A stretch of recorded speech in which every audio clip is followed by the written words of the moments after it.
আসসালামু আলাইকুম। শিক্ষা প্রতিষ্ঠান খোলার সিদ্ধান্তের বিরুদ্ধে সরকারকে লিগ্যাল নোটিশ।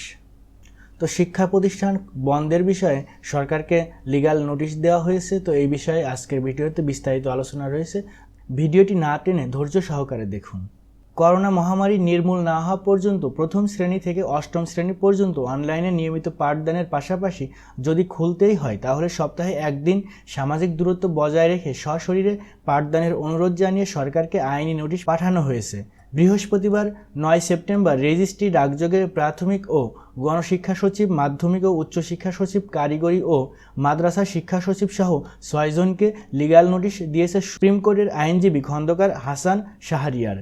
নোটিশে বলা হয়, করোনা মহামারী নির্মূল না হওয়া পর্যন্ত প্রথম শ্রেণী থেকে অষ্টম শ্রেণী পর্যন্ত অনলাইনে নিয়মিত পাঠদানের পাশাপাশি শিক্ষা প্রতিষ্ঠান যদি খুলতেই হয় তাহলে সপ্তাহে একদিন সামাজিক দূরত্ব বজায় রেখে সশরীরে পাঠদান এবং চলতি বছর থেকে পিএসসি ও জেএসসি পরীক্ষা বাতিল করে গণবিজ্ঞপ্তি প্রচার ও প্রকাশ করবেন।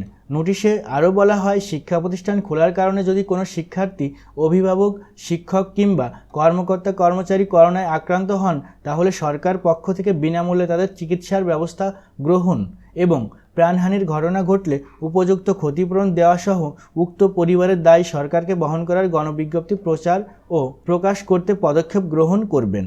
7 দিনের মধ্যে এই বিষয়ে পদক্ষেপ গ্রহণের অনুরোধ জানানো হয়েছে।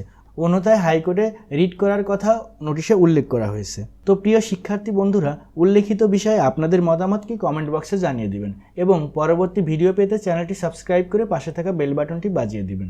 আল্লাহ হাফিজ।